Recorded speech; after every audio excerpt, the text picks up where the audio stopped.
Statics GK एक बहुत ही भयानक टॉपिक लेकर आए हैं और इस टॉपिक से आपका रेलवे का होने वाला एग्जाम जो है उस एग्जाम को क्लियर करने के लिए 2 से 3 क्वेश्चन इससे पूछी जाती है। इस स्टैटिक्स जीके में, इस स्टैटिक्स मैथमेटिक्स सांख्यिकी में सबसे पहले हम माध्य पढ़ेंगे, उसके बाद बहुलक पढ़ेंगे, उसके बाद माध्यिका पढ़ेंगे, उसके बाद वेरिएंस यानी कि विचरण पढ़ेंगे, परिसर पढ़ेंगे, मानक विचरण पढ़ेंगे और विचरण गुणांक पढ़ेंगे।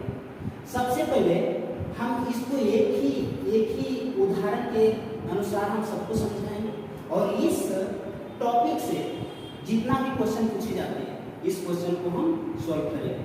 पहला हम देखते हैं माध्य। माध्य का मतलब ये होता है एवरेज, यानी जितना भी संख्या है सभी संख्या को जोड़ के जितना संख्या उतना से भागा दे दिया जाता है। जैसे हम एक उदाहरण लेते हैं, पहले हम देखते हैं माध्य। माध्य मतलब एवरेज मान के चलिए, मीन एवरेज मान के चलिए। एवरेज का मतलब होता है जितनी संख्या हो, जितनी संख्या। इसको हम एक फॉर्मूला के अकॉर्डिंग देख लें तो मीन बराबर होता है, मीन बराबर कुल सभी संख्याओं का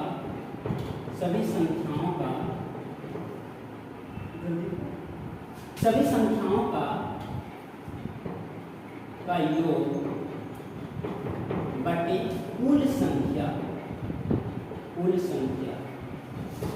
इससे होगा। अब देखिए एक उदाहरण के अकॉर्डिंग हम समझाते हैं। इस उदाहरण में देखते हैं, एग्जाम्पल अगर ले लेते हैं हम, पहला एग्जाम्पल है 10, 10, 9, 10, 10, 11, 10, 11 और 9, इतनी संख्याएं दी गई।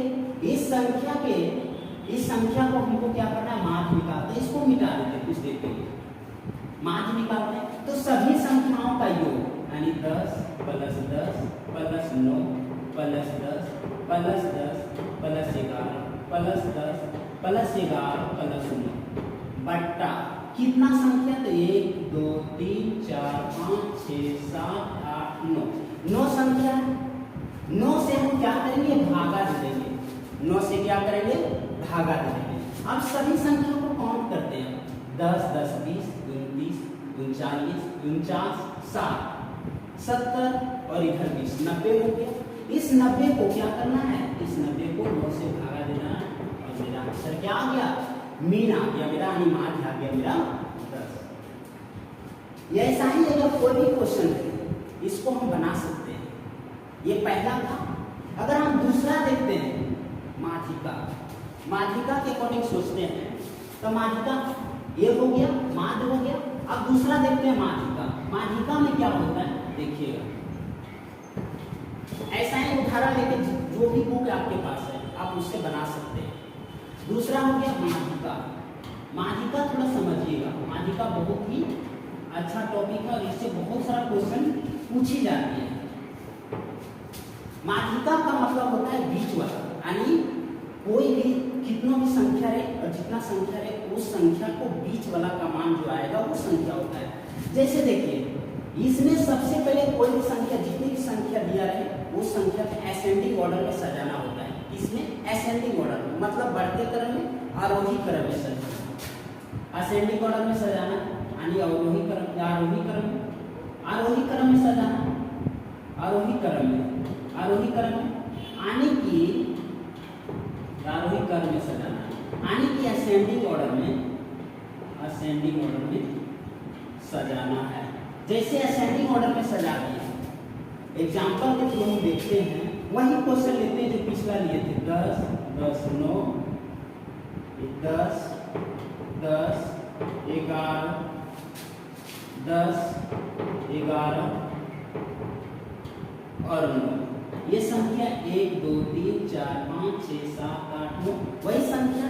और इस संख्या में अब क्या करना है, इसको असेंडिंग ऑर्डर में सजाना है। मतलब जो सबसे पहले क्या करेंगे, छोटा अंक को लेंगे, तो छोटा अंक 9 है और इधर 9 है, 2 को 9 है। उसके बाद देखिए 10 10 10 10 10 यानी कि कितना 10 है, तो 10 है, 5 2 10 है, 1 10 2 10 3 10 4 5 और इधर क्या है 11 है और 11, 2 बार 11 यानी 1 2 3 4 5 6 7 8 9 को संख्या, ये 9 संख्या है, इसको असेंडिंग ऑर्डर में सजा लिया। अब असेंडिंग ऑर्डर में सजाएंगे तो देखिए इसको देख रहे हैं कि बीचों बीच में कौन सी संख्या आ रही है, 1 2 3 4 5 6 7 8 9, यानी कि क्या है ओड संख्या, 9 ओड संख्या, तो 4 इधर और 4 इधर, तो बीच में क्या रह गया, बीच में रह गया 10, यानी कि इसमें जो है माध्यिका क्या हो जाएगा, माध्यिका हो जाएगा 10 हो जाएगा। लेकिन एक चीज ध्यान दीजिए, ये तो माध्यिका 10 हो गया, और कब 10 हुआ, जो इसमें संख्याएं ओड थी। लेकिन अगर संख्याएं इवन हो, कहने का मतलब है कि एक संख्या और आए 10 संख्या हो जाए, जब 10 संख्या हो जाएगा, एग्जाम्पल लेते हैं, ये पहला एग्जाम्पल है, ये दूसरा एग्जाम्पल। दूसरा एग्जाम्पल में देखिए 10 10 9 10 10 11 10 11 9, और एक और कोई संख्या ले लीजिए, यानी कि वो संख्या ले लीजिए 10 ले लीजिए, वो संख्या 10 ले लेते हैं, चाहे कुछ भी संख्या ले लेते हैं, कुछ भी संख्या ले लेते हैं। तो देखिए अब ये संख्या हो गया, और जितना भी संख्या है उसका अगर टोटल संख्या देखेंगे तो वो संख्या हो गया 10। अब 1 2 3 4 5 6 7 8 9 10, इसको भी असेंडिंग ऑर्डर में सजाना है, असेंडिंग जिस तरह से सजाए थे 9 10, अब 10 जो हो गया वो 6 को 10 हो गया, 6 को 10 हो गया, 1 2 3 4 5 6, और जो है 2 को 11। अब इसमें देखिए इसमें क्या हो गया, अब इसमें हम एक बार में नहीं कह सकते हैं कि मीडियन कौन सा है, तो देखिए 4 इधर से निकाल देंगे, 4 इधर से निकाल देंगे, ये दोनों संख्या क्या हो गया मेरा, ये दोनों संख्या हो गया मेरा मीन। वो दोनों संख्या को इस तरह से नहीं लिखना है, उसको किस तरह से लिखना है, माध्यिका किस तरह से लिखना है, माध्यिका हो जाएगा 10 + 10 बटा 2, यानी कि 10। यही हो गया उसका क्या, यही हो गया उसका माध्यिका हो गया। कोई दिक्कत, यहाँ तक में तो कोई दिक्कत होनी नहीं चाहिए। आगे देखिएगा, आगे जो है, आगे हम देखते हैं मोड, मोड यानी बहुलक। बहुलक में क्या करना है, बहुलक का मतलब होता है जिसकी संख्या सबसे ज्यादा बार प्रयोग किया गया है वही बहुलक कहलाता है। जिसकी संख्या, यानी कि ये जो संख्याएं दिया गया है इसमें कौन सा संख्या सबसे अधिक बार प्रयोग किया गया है, तो इसका अगर देखेंगे इसके बारे में, तो जिसकी संख्या सबसे अधिक बार प्रयोग किया गया हो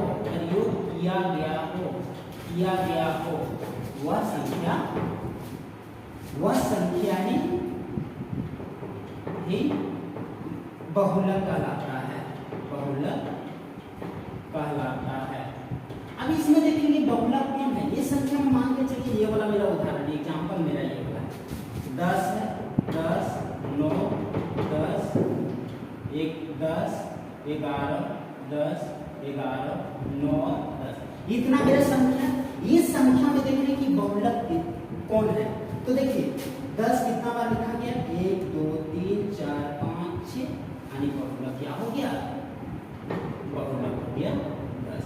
जैसे देखिए हम एक बार में इसलिए जान गए कि 10 जो है ज्यादा बार प्रयोग किया गया, 9 जो 2 बार प्रयोग किया गया, 11 2 बार प्रयोग किया, यहाँ तक में कोई दिक्कत नहीं होना चाहिए।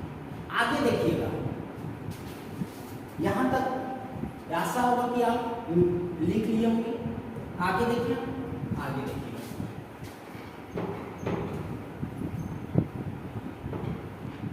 अब आगे देखते हैं कि इसमें परिसर की बात आती है। परिसर का मतलब होता है रेंज, यानी कि सबसे न्यूनतम और सबसे अधिकतम के बीच कितना संख्या है, कितना है अंतर, उसके बीच क्या अंतर है। तो देखिए परिसर अगर देखेंगे तो परिसर बराबर होता है सबसे बड़ी संख्या और सबसे छोटी संख्या, सबसे बड़ी संख्या तथा सबसे छोटी संख्या के बीच का अंतर ही परिसर कहलाता है। परिसर यानी रेंज कहलाता है, रेंज कहलाता है। अगर हम एग्जाम्पल लेते एक एग्जाम्पल लेकर समझते हैं। मान के चलिए एग्जाम्पल है 1 2 5 7 9 0 -1 -5 -7 इस तरह। तो सबसे न्यूनतम संख्या और सबसे अधिकतम संख्या के बारे में बात करेंगे। तो इसमें सबसे अधिकतम और सबसे न्यूनतम संख्या के बीच का अंतर ही तो देखना है। तो देखिए सबसे अधिकतम संख्या इसमें कौन है? तो सबसे अधिकतम संख्या 9 और सबसे न्यूनतम संख्या क्या है? -7 है। अरे दोनों के बीच का अंतर ही तो देखना है हमको। तो देखिए रेंज जो है वो कभी नेगेटिव में नहीं होता है, रेंज कभी नेगेटिव में नहीं होता है, जिसके कारण 9 और माइनस माइनस प्लस हो गया और 9 6 16 होता है। इसका आंसर 16 हो जाएगा। इसमें तो कोई दिक्कत नहीं होना चाहिए। रेंज का मतलब एक बार फिर से समझ लीजिए कि सबसे बड़ी संख्या तथा सबसे छोटी संख्या के बीच का अंतर परिसर कहलाता है, रेंज कहलाता है। हमने उदाहरण लिया 1 2 5 7 9 0 -1 -5 -7 है। इसमें अगर देखते हैं तो माइनस जो है सबसे पीछे, यानी माइनस जितना छोटा रहेगा उतना ही संख्या बड़ा दिखेगा आपको। तो -7 है और इधर देखिएगा तो 9 है।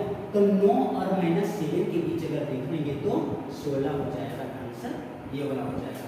आप अपने से एक उदाहरण ले लीजिएगा, कोई भी बुक से, कोई भी क्वेश्चन पेज से। और रेलवे में एक क्वेश्चन कंफर्म रहता है, 1 से 2 ज्यादा हो सकता है। तो ये परिसर हो गया। अब आगे देखते हैं स्टैंडर्ड डेविएशन। स्टैंडर्ड डेविएशन देख लेते हैं। मानक विचलन, मानक विचलन, मानक विचलन स्टैंडर्ड डेविएशन, एसडी लिख देते हैं। स्टैंडर्ड डेविएशन, स्टैंडर्ड डेविएशन में एक उदाहरण लेते हैं। उस उदाहरण के अकॉर्डिंग अगर सोचते हैं तो देखिए एक उदाहरण स्टैंडर्ड डेविएशन का एक सूत्र होता है। सबसे पहले इसमें क्या करेंगे, इसको सबसे पहले समझना है कि सबसे पहला इसमें स्टेप में क्या किया जाता है। तो सबसे पहला स्टेप इसमें माध्य निकाला जाता है। माध्य यानी एवरेज निकाला जाता है, एवरेज निकाला जाता है। एवरेज यानी सभी संख्याओं का एवरेज निकालेंगे। उसमें एवरेज में से सभी संख्याओं को, एवरेज यानी माध्य में से सभी संख्याओं को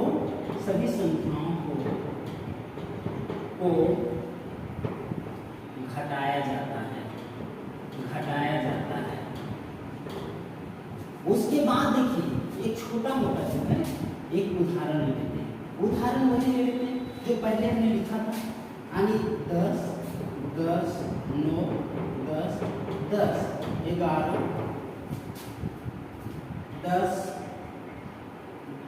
11 9 1 2 3 4 5 6 7 8 9 वही संख्या ली। अब इसमें स्टैंडर्ड डेविएशन कैसे निकालेंगे, एसडी हम कैसे निकालेंगे? तो उसके लिए सबसे पहले हमको माध्य निकालना पड़ेगा। माध्य निकालते तो माध्य में देखिएगा सबसे पहले माध्य निकालेंगे तो जोड़ना पड़ेगा सभी संख्याओं को। सभी संख्याओं को क्या करना पड़ेगा? जोड़ना पड़ेगा। सभी संख्याओं को क्या करना पड़ेगा? जोड़ना पड़ेगा। कितना संख्या, कितना से भाग देंगे? जितना संख्या दिया हुआ है, तो 9 संख्या दिया हुआ है। अगर सभी को हम जोड़ते हैं, सभी को क्या करते हैं? जोड़ते हैं। अगर सभी को जोड़ते हैं तो ये हो जाता है 90/10, यानी कि 10 होगी। अब देखिए दूसरा मोड है माध्य संख्या में सभी संख्याओं को घटाया जाता है। लेकिन कैसे घटाएंगे? यहाँ से ऐसे निकलता है रूट अंडर ऑफ इसमें से इसको घटाएंगे तो ये हो जाएगा 0 का स्क्वायर। फिर इसमें से इसको घटाएंगे 0 का स्क्वायर, यानी स्क्वायर कर के जोड़ना है। लेकिन यहाँ देखिए इसमें से इसको घटाएंगे तो हो जाएगा 1 का स्क्वायर, इसमें से इसको घटाएंगे तो हो जाएगा 0। देखिए माइनस रहता है, माइनस स्क्वायर होके प्लस ही हो जाता है, उसमें कोई टेंशन नहीं लेना। इसके बाद इसको देखना, ये हो जाएगा 0 और ये हो जाएगा 0, ये वाला हो जाएगा 0। फिर यहाँ देखिएगा +1 हो जाएगा, +1 हो जाएगा और यहाँ देखिएगा 0 +1 हो गया। अब आगे देखते हैं जितना संख्या है, कितना संख्या है? 9 वो संख्या है, 9 दिया हुआ। अब इसको अगर देखते हैं तो यहाँ से 1 और यहाँ से 1 और यहाँ से 1, यानी 1 + 1 बट्टा 9। अब देखते हैं आगे, ये हो जाएगा 4/9, यानी रूट हटाएंगे तो हो जाएगा 2/3। रही क्या मेरा स्टैंडर्ड डेविएशन है। यहाँ तक कोई दिक्कत? स्टैंडर्ड डेविएशन का सबसे पहले क्या निकालना है? मानक विचलन निकालना है, एवरेज निकालना है, मीन निकालना है, जो भी कहना है कहिए। माध्य में सभी संख्याओं को घटाया जाता है। माध्य में देखिए किस तरह से सभी संख्याओं को घटा रहे हैं। सबसे पहले क्या करेंगे, वो संख्या दी है उसका एवरेज निकाले, माध्य निकाले, वो माध्य आ गया 10। अब देखिए एसडी मतलब स्टैंडर्ड डेविएशन यानी मानक विचलन। उसके बाद इसको इससे घटा के यहाँ तक आए और नीचे जितना संख्या रहता है उतना से हम उसको भाग दे देते हैं। अब देखिए जितना संख्या एक एक एक जो बचा बटा जितना संख्या था यानी 9 था, यानी ऊपर में 4 बटा 9। अब इसको जब भाग देंगे, इसको जब रूट हटाएंगे तो 2 बटा 3। यहाँ तक में तो कोई दिक्कत नहीं होना चाहिए। अब आगे देखते हैं, जितना भी होगा उदाहरण जितना भी होगा अब आगे हम करते हैं। आगे देखते हैं परसरण। परसरण यहाँ जो है परसरण लिखा हुआ, परसरण यानी कि परसरण में क्या करना है, परसरण में क्या करना है हमको, तो परसरण में देखिए परसरण में कुछ करना नहीं है। मानक विचलन जो दिया हुआ था, मानक विचलन जो दिया हुआ था उसी को स्क्वायर करना है। मानक विचलन का क्या करना है, मानक विचलन का स्क्वायर कर लेना है। तो मानक विचलन क्या है, तो मानक विचलन यहाँ से देखिएगा, पिछला जो मानक विचलन मान के चलिए, वो जो पिछला जो मानक विचलन था उसका जो है, जैसे हमने उदाहरण लिया था, उदाहरण जो लिया था 10 10 9 10 10 11 10 9 इतना तो ये संख्याएं दी गई है। ये सभी संख्याओं को इसका मानक विचलन निकालना, इसका परसरण निकालना है। तो परसरण निकालने के लिए सबसे पहले हम क्या करेंगे, मानक विचलन निकालेंगे। और दी गई संख्या जो पिछला जो टॉपिक किए हम मानक विचलन, वो मानक विचलन स्टैंडर्ड डेविएशन जो हो गया, वो स्टैंडर्ड डेविएशन जो हो गया, वो स्टैंडर्ड डेविएशन मेरा था 2/3। अब उसी को केवल क्या करना है, उसी को केवल स्क्वायर कर देना है तो परसरण निकल जाएगा।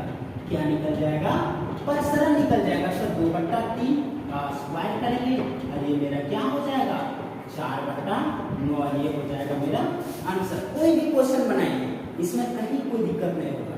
आप देखिएगा, एक बार वीडियो देख लीजिएगा, उसके बाद कहीं अगर दिक्कत होगा तो बोलिएगा। अगला हम देखते हैं विचरण गुणांक। सबसे अच्छा ये वाला है, विचरण गुणांक से अगर क्वेश्चन नहीं आए ऐसा हो ही नहीं सकता है। विचरण गुणांक से क्वेश्चन आता है। विचरण गुणांक इसको मिटा देते हैं, आप लोग लिख लिए होंगे, अगर कहीं कोई दिक्कत होगा तो देख लेते हैं। आगे देखते हैं विचरण गुणांक। विचरण गुणांक, विचरण गुणांक, विचरण गुणांक, विचरण गुणांक का एक फॉर्मूला होता है छोटा मोटा। विचरण गुणांक का एक फॉर्मूला होता है कि मानक विचलन, मानक विचलन बटा मार। क्या होता है, मानक विचलन बटा मार।